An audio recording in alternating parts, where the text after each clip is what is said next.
Voilà, tout le monde est là. Donc, je vous souhaite la bienvenue. Donc, je vous souhaite la bienvenue à notre premier webinaire sur eMediplan. C'est d'autre part le premier webinaire en langue française. En fait, il y a eu une version en allemand le 28 octobre dernier.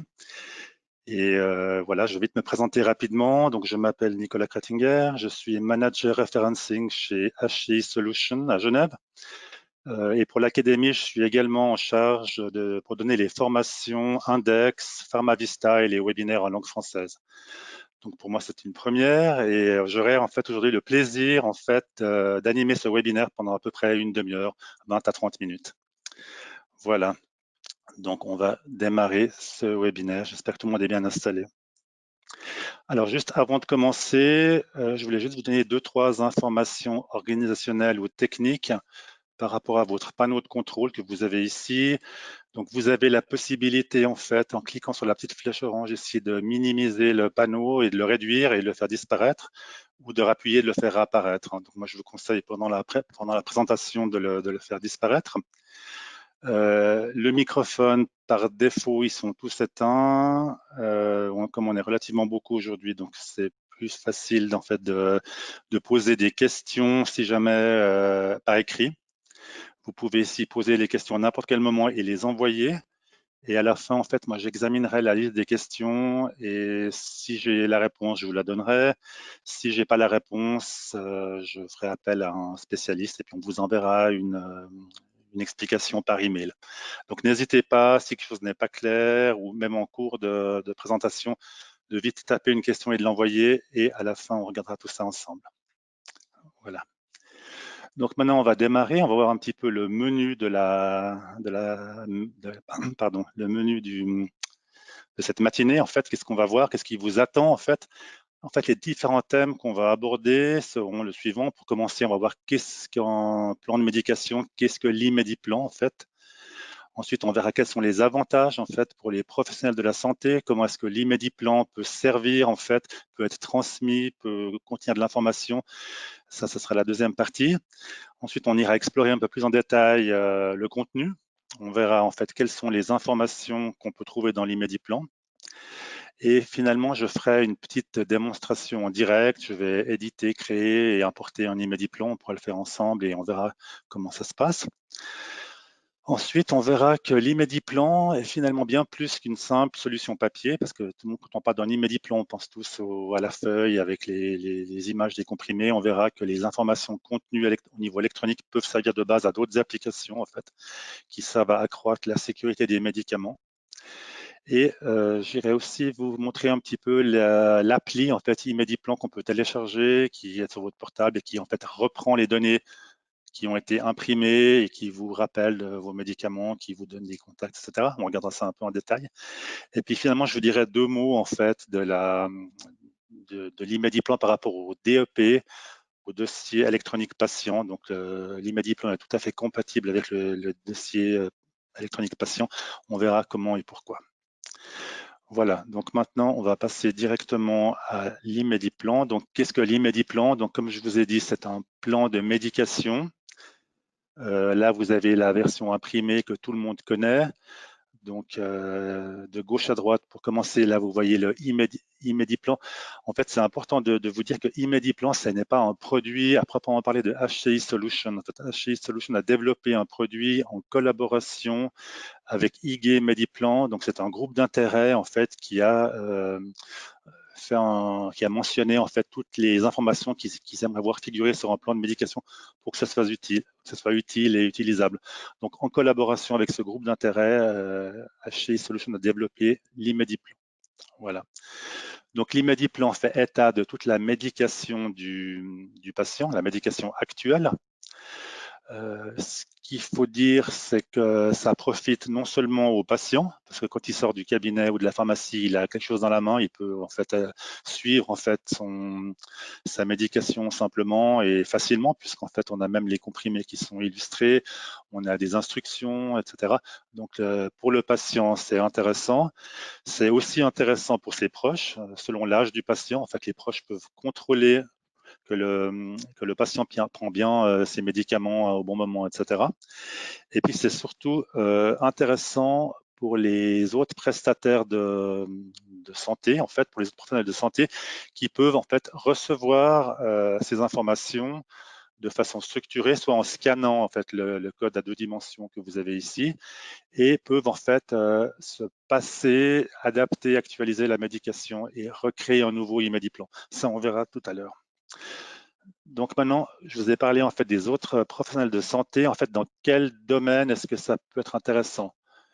Par exemple, au cabinet médical, chez votre médecin traitant, je pense que le fait de fournir un plan de médication e-Mediplan à la fin d'une consultation, pour autant que le patient ait reçu des médicaments, entretient ou favorise en fait un lien de confiance avec le médecin. D'une part parce que le patient a l'impression d'avoir quelque chose dans la main quand il sort et ça permet en fait de suivre. Donc c'est intéressant en fait pour le médecin quand son patient part avec son ordonnance, de partir également avec un plan de médication. Voilà, ça c'est pour le cabinet médical. À la pharmacie, l'intérêt c'est que quand le patient arrive à la pharmacie peut récupérer en fait les informations soit via une ordonnance électronique, soit via le plan de médication. Elle peut valider les médicaments, éventuellement même faire des substitutions par un générique. Elle peut aussi contrôler tout ce qui est dosage ou interaction, parce qu'on a associé à ça, on a aussi un clinical decision support qui peut fonctionner pour ça. Et finalement, le pharmacien peut rééditer en fait un plan de médication actualisé qui comporte les changements et le redonner de nouveau une fois de plus au patient. À l'hôpital, c'est intéressant aussi quand le patient arrive avec son plan de médication e-Mediplan directement, ça permet de simplifier l'anamnèse médicamenteuse du patient. Donc d'entrée, on sait déjà quels sont les médicaments qu'il utilise régulièrement, etc. Ça peut éviter des erreurs et ça simplifie le processus. Et surtout à la sortie de l'hôpital, ce qui est intéressant, c'est que grâce à cette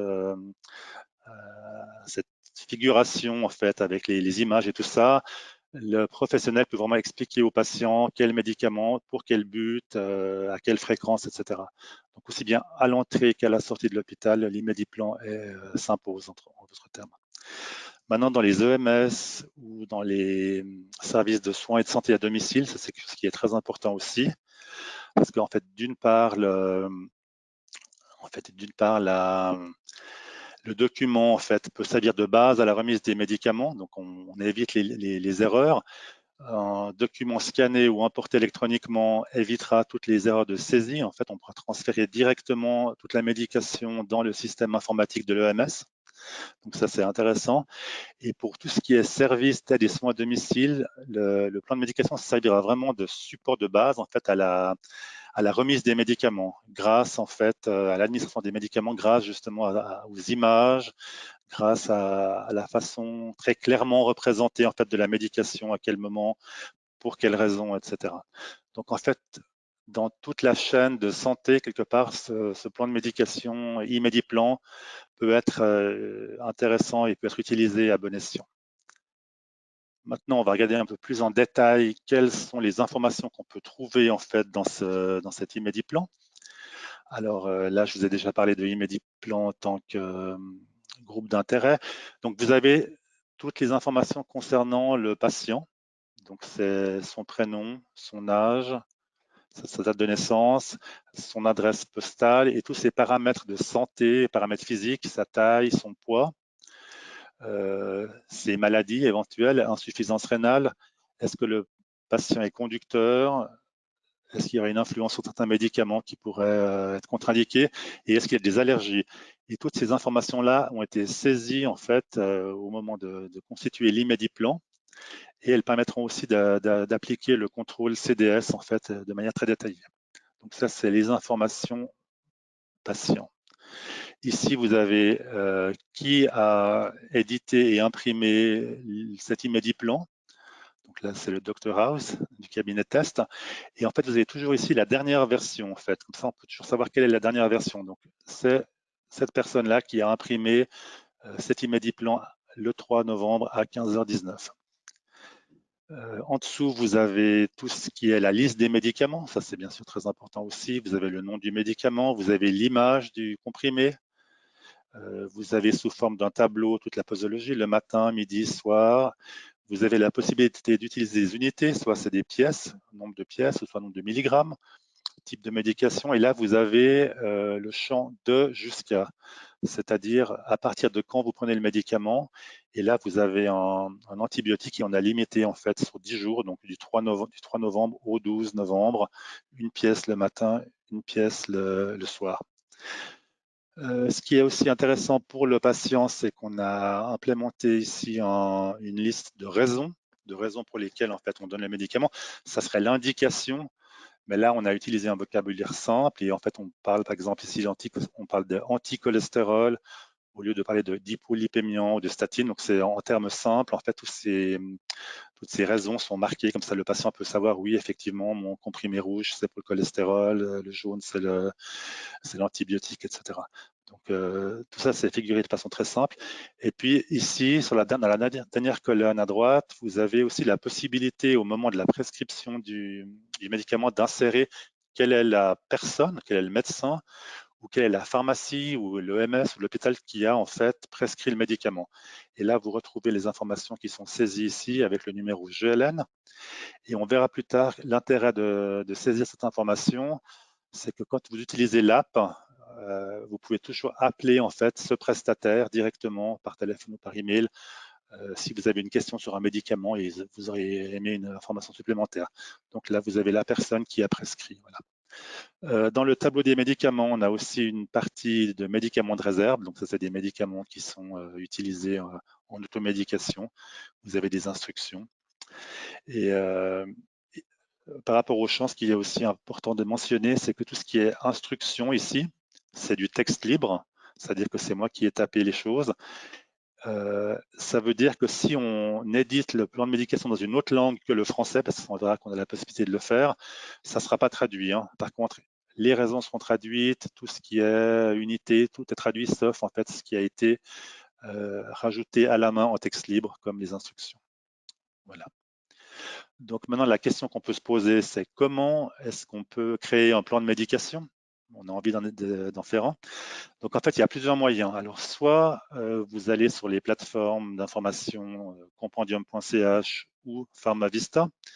Et là, en fait, si vous vous connectez au moyen d'un identifiant, hein, SwissAX Login ou bien identifiant IN, vous avez accès au module médication qui vous permettra de créer un e-Mediplan. Dans PharmaVista, c'est le même principe, sauf qu'il faut s'inscrire avec son numéro d'utilisateur, numéro de client professionnel. Donc c'est clair, les plans de médication sont réservés aux professionnels de la santé. Tout le grand public n'a pas forcément accès. Hein. Donc soit un SwissAX Login, soit en IN, soit un client de PharmaVista pour pouvoir le faire directement sur la plateforme.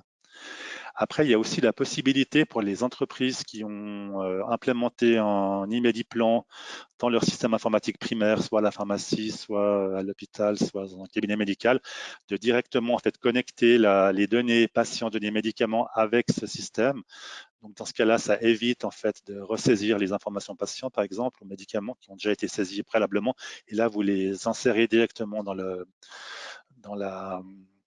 système informatique. Donc ça, c'est pour les systèmes qui ont soit une connexion avec Documedis Medication Editor ou bien qui ont implémenté l'e-Mediplan directement dans leur système primaire.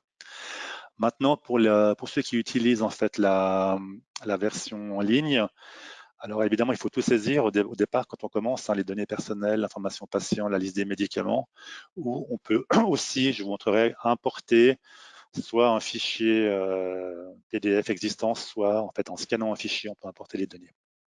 Voilà. Donc maintenant, on va passer directement à la démonstration en direct. Hein. Comme ça, on va directement voir comment ça se passe. Donc là, je vais sortir du système.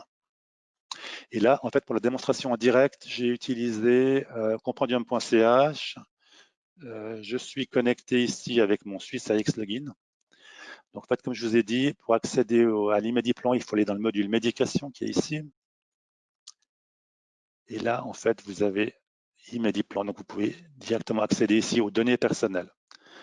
Donc là, vous devez en fait rentrer pour créer un e-Mediplan, parce qu'un e-Mediplan est toujours personnalisé, il est toujours lié à une personne, c'est-à-dire un nom, un prénom, une date de naissance, ici on verra tout à l'heure. Donc il faut au minimum rentrer un prénom, un nom, une date de naissance. Il est aussi possible, si vous avez le numéro de carte d'assuré du patient, de le marquer. Donc du coup, ça vous importera toutes les informations de base, nom, prénom, date de naissance, sexe, etc. Donc ça, c'est des informations qu'on peut rentrer à la main. Vous avez la possibilité de rentrer toutes les coordonnées géographiques, enfin, toutes les coordonnées adresse postale, numéro de téléphone.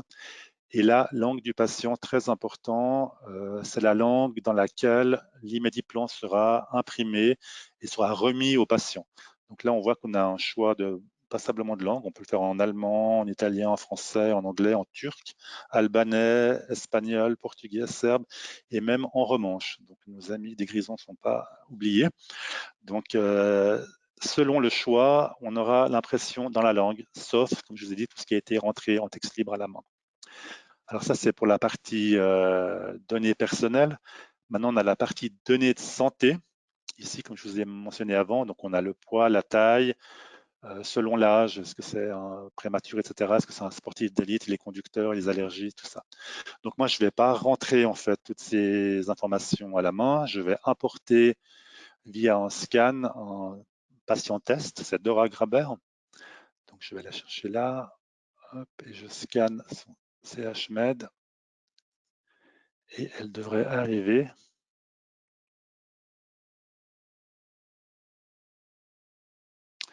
Donc c'est toujours un petit peu lent, des fois ça va plus vite. Donc ça c'est Dora Graber, c'est une patiente en fait test, voilà, qui vient d'arriver, qui a 75 ans et qui souffre de nombreuses maladies et qui a une médication qui n'est pas tout à fait en ordre, on le verra rapidement. Donc là, le prénom, le nom, la date de naissance a été inséré, pas de rue, donc la langue du patient, donc je vais la changer, là c'est par défaut c'est en allemand, je vais le mettre en français, comme ça on aura le plan de médication en français. Ici, on a son poids et sa taille, donc elle a un indice de masse corporelle assez élevé, hein, elle est en surpoids, disons-le. Reproduction, ça c'est un champ qui est uniquement en fait réservé aux personnes du sexe féminin, forcément. Et en fait, on peut mentionner si la personne est enceinte, allaitante ou apte à procréer. Bon, dans le cas de Madame Graber, c'est plus le cas. Sportif d'élite, ça c'est aussi une option. Si on a affaire à un sportif d'élite, on évitera de lui donner des médicaments qui sont sur la liste des substances dopantes. Là, ça c'est bien de savoir aussi. Ça marquera une alerte. Est-ce qu'il est conducteur? Est-ce que le médicament aura un effet sur la conduite d'une voiture ou de machine, etc.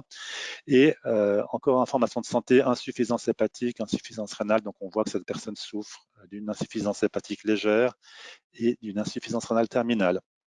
Et en plus, elle a une allergie aux pénicillines. Donc là, en cliquant sur ce bouton, on peut choisir en fait l'allergie. On a toutes les listes d'allergies, on peut insérer des nouvelles allergies. Voilà, ça c'est ce qui concerne la personne. Maintenant, on va voir sa liste de médicaments en fait. Donc on lui a déjà prescrit tout ça. Évidemment, c'est un test, hein, donc on verra que ce n'est pas du tout compatible. Et moi, je vais rajouter un nouveau médicament. Donc il suffit juste de taper ici le nom du médicament. Voilà. Et là, dans ce champ-là, j'ouvre avec la flèche et je peux en fait spécifier la posologie. Je peux lire la description. Ici, on parle avant le repas du soir, en comprimé. Donc ici, je vais pouvoir mentionner dans la prise une pièce le soir. Si on veut parler en milligrammes de simvastatine, on peut aussi dans le principe actif. Là, j'ai parlé de comprimé, c'est plus simple, hein. Donc une pièce le soir. J'ai la possibilité de rajouter ici avec le repas du soir. Voilà, donc ça c'est effectivement ce qui ne sera pas traduit, hein, si je le demande en allemand.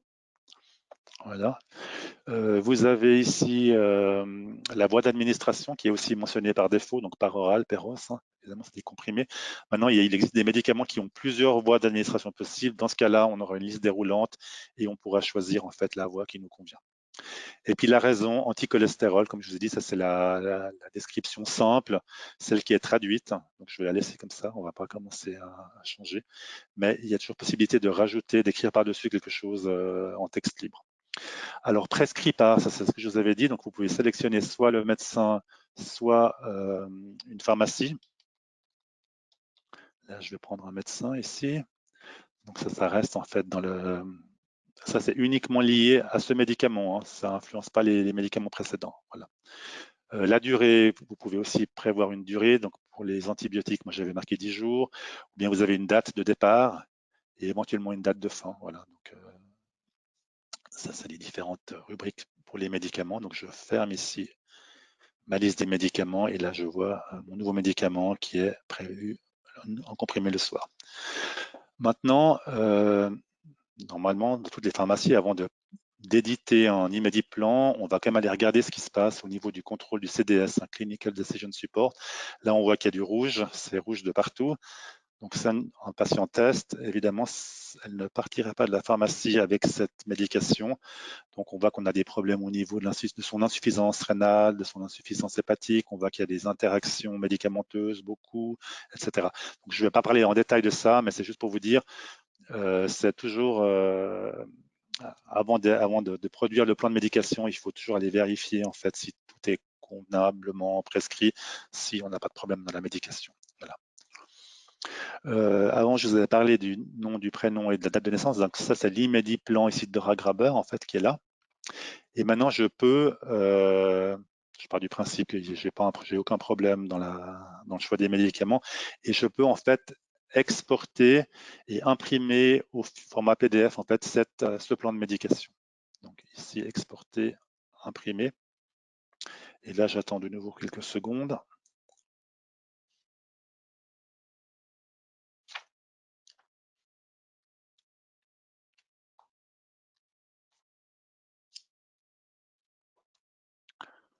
Voilà, il est arrivé, il est là.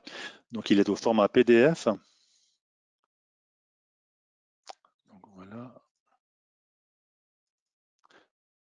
Donc j'ai mon plan de médication Imediplan, donc pour Dora Graber. Là, j'ai mon nouveau médicament que j'ai inséré aujourd'hui, qui a été prescrit par ce médecin. Et là, j'ai la dernière version du 6, du 11 à 11h22. Voilà, donc en fait, une fois qu'on a ce document papier, PDF, on peut l'imprimer au format papier et le remettre. Et la personne, en fait, n'aura qu'à scanner en fait, le code barre pour récupérer toutes les données au niveau électronique.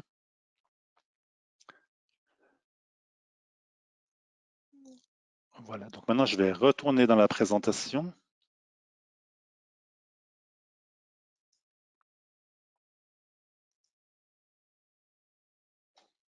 Voilà.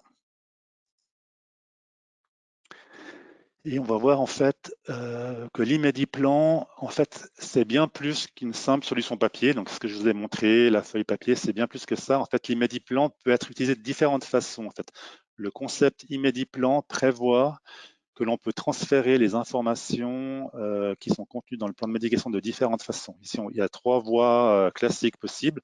Donc la première, c'est celle qu'on vient de faire ensemble. En fait, c'est un patient qui va à la pharmacie ou à l'hôpital ou chez son médecin de famille, qui reçoit une médication et qui repart finalement avec sa feuille et avec son code barre et son plan de médication. Ça, c'est la première variante. Hein. C'est l'Imediplan au format papier avec le code barre 2D. Donc c'est le patient qui transmet, qui est transmetteur. En fait, il n'y a aucun endroit où l'information est stockée de façon centralisée. Hein. Tout est dans le code barre. Ça, c'est la première variante. La variante 2, c'est le Imediplan qui est transmis tout au long du parcours thérapeutique, c'est-à-dire que le prestataire A qui a élaboré le plan de médication et l'a remis au patient vers son papier peut faire la même chose parallèlement en direction de son médecin de famille ou de son EMS, etc. Et il peut le faire soit en version papier ou soit au niveau d'un fichier PDF électronique qu'il pourra envoyer par email, en fait, simplement dans un email sécurisé. En fait, ça a la même valeur juridique au niveau de la protection des données qu'un fax ou quand on passe une ordonnance ou un rapport médical, c'est le même principe. Il faut juste sécuriser l'email. Et en fait, l'autre prestataire pourra en fait stocker dans le dossier en fait toute la médication du patient. Et dernière version 3, c'est l'Imediplan comme document électronique dans un dossier, dans le DEP, dans le dossier électronique du patient. Donc ça, on a vu le patient, les chaînes de traitement. Et en fait, pour stocker un un Imediplan dans un dossier électronique du patient, il y a deux possibilités. Soit vous pouvez stocker la version électronique, le fichier PDF qui contient le code barre, soit vous utilisez en fait un format de données qui s'appelle Medication Card, qui est un format qui est défini dans un profil IHE dans le eHealth et qui permet en fait de communiquer et de pouvoir en fait reconnaître le document comme étant un Imediplan. Donc ça sortirait d'un système primaire et ça sortirait d'une plateforme par exemple. Donc cette possibilité ici de faire des allers-retours et de stocker, de récupérer et de consulter via le DEP. Je vous avais dit que l'Imediplan sert aussi de base pour d'autres applications en fait qui visaient à accroître la sécurité des médicaments. Effectivement, donc on l'a vu en fait déjà, je ne vais pas trop vous en parler. CDS.ch.ce Clinical Decision Support, c'est l'application en fait qui vérifie les problèmes potentiels d'une médication par rapport au statut du patient en fait. On a vu que Madame Graber avait des problèmes d'insuffisance rénale et hépatique. Donc, on a des alertes qui apparaissent en fonction du choix du médicament. Tout est structuré. Ce module est considéré comme un dispositif médical de classe 1 aujourd'hui, en fait, c'est .ce. Voilà. Et il est en fait directement lié à l'Imediplan ça permet en fait de valider un plan de médication. Une autre application qui se base aussi sur les données qui sont saisies dans l'Imediplan, c'est PMC, c'est l'entretien de polymédication. Donc ça, c'est toutes les personnes qui prennent plus de 3 médicaments pendant plus de 3 mois peuvent en fait demander un entretien de polymédication à la pharmacie. Et en fait, le pharmacien pourra importer les données de l'Imediplan et les réexporter dans le format en fait de l'entretien de polymédication qui est un format agréé par PharmaSuisse. L'ordonnance électronique est aussi une application qui se base sur l'Imediplan. Donc on n'a plus les données de patients, mais on garde juste en fait toute la médication sous la forme d'un code barre. Et à la pharmacie directement, le pharmacien pourra en fait insérer électroniquement, sans risque de saisie, en fait toute la liste des médicaments. PCA.ce, c'est Primary Care Algorithm. Ça, c'est aussi un système d'aide à la décision pour remettre des médicaments dans le cas de certaines maladies particulières. En fait, c'est le pharmacien qui répond à différentes questions, etc. Le formulaire LINDAF, c'est le formulaire que doit remplir le pharmacien qui remet des médicaments sur ordonnance, mais sans ordonnance en fait. Donc, il doit justifier, il doit documenter la remise et puis il peut utiliser justement les données de l'Imediplan et en fait remplir son formulaire LINDAF. Et encore les deux dernières applications, c'est l'appli que je vous montre tout à l'heure et le dossier médical. Voilà, je vois que le temps passe plus vite que prévu. Donc, l'Imediplan en tant qu'appli, qu'est-ce que c'est en fait? C'est comme son nom l'indique, c'est une appli qu'on peut télécharger en fait sur Google Play ou sur Apple Store. Elle est gratuite. Donc, elle est surtout importante pour les personnes qui ont plus de 3 médicaments en permanence, en polymédication. Donc en fait, comment est-ce que ça fonctionne la première fois? Donc vous demandez en fait une version papier de votre plan de médication, vous scannez grâce au code en fait et grâce au scanner qui est intégré dans l'application. Toute la médication est reprise en fait au format dans votre téléphone. Vous voyez la taille des comprimés, le nom, etc. Cette appli permet aussi en fait d'organiser la prise des médicaments. Il y a des rappels au moment où il faut prendre les médicaments. Ça permet aussi de gérer l'approvisionnement si vous arrivez en fin d'un emballage. Et l'intérêt aussi, c'est qu'en fait, vous pouvez éditer ici le grand code barre qui est sur le papier et vous pouvez en fait présenter ça à votre professionnel de santé qui pourra directement intégrer les données. Alors, les avantages de l'appli pour les patients, donc c'est toujours la même chose, on l'aperçu de la médication actuelle, les instructions précises de la prise des médicaments, tout ce qui est image, identification du comprimé, la possibilité de consulter la notice d'emballage. En fait, l'information patient est disponible en cliquant sur le médicament. Il y a les rappels aussi, gestion des stocks. Comme je vous ai dit, on peut savoir si on arrive en fin d'emballage ou pas. Et finalement, intéressant, c'est si vous avez sélectionner le médecin qui a prescrit certains médicaments, vous pouvez avoir accès à ses coordonnées directement, soit son téléphone, soit son email, en cliquant sur le nom du médecin. Donc aujourd'hui, ces applications sont intégrées dans Amavita, Coop Vitality, Sunstore, Meditimes de Sando et puis chez Imediplan, en fait, vous avez ici l'application neutre, en fait, c'est celle que j'ai téléchargée. Donc tout ça, c'est directement sur Apple Store ou Google Play, c'est gratuit. Voilà, encore un petit dernier mot sur l'Imediplan et le dossier patient, et les dossiers électroniques patients. Donc on sait que l'Imediplan va devenir un des principaux documents électroniques qui sera stocké dans un dossier médical patient, dossier électronique patient. Toutes les données structurées en fait de l'Imediplan sont appelées medication cards. C'est ce que je vous dis, c'est ce format d'échange de données en fait qui est compatible e-health, donc qui est dans les normes nationales de cybersanté et qui correspondent en fait à un profil IHE. Ce qui est intéressant aussi dès aujourd'hui, en fait, c'est que l'Imediplan est indépendant, même s'il est compatible, il est indépendant du dossier électronique. Donc, même les personnes qui n'ont pas encore ouvert un dossier électronique dans une communauté peuvent déjà commencer à utiliser indépendamment l'Imediplan et l'intégrer plus tard. Donc voilà, quand je répète encore une fois, l'Imediplan, c'est plus qu'une solution papier, hein, on est bien au-delà. Ici, juste une petite information sur le Projectathon DEP 2020. C'est un projet qui a eu lieu en fait à Berne au mois de septembre. Ici, on voit des personnes de HCI Solutions qui ont participé. En fait, l'idée, c'était que tous les fournisseurs de logiciels cybersanté pouvaient tester leurs solutions en fait, dans un environnement de référence du dossier électronique du patient.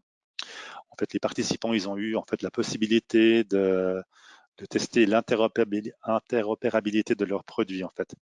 Voilà. Donc HCI a passé avec succès en fait toutes les tests qui concernent en fait la medication card, les données structurées de l'Imediplan. Voilà, donc j'arrive au bout de ma conclusion et je répète encore une fois que l'Imediplan, c'est plus que la solution papier, c'est plus que la feuille que vous mettez sur votre frigo pour suivre votre médication. Donc on a vu ensemble en fait toutes les différentes possibilités qui sont liées à cette application. Donc du coup, j'arrive à la fin de cette présentation et j'espère qu'avec ça, j'ai pu vous faire découvrir un petit peu les différents aspects de l'Imediplan. Et maintenant, je vais peut-être passer aux questions. Je vais vite aller regarder s'il y a des questions éventuellement dans la boîte. Donc, tac, je ne vois pas. Question.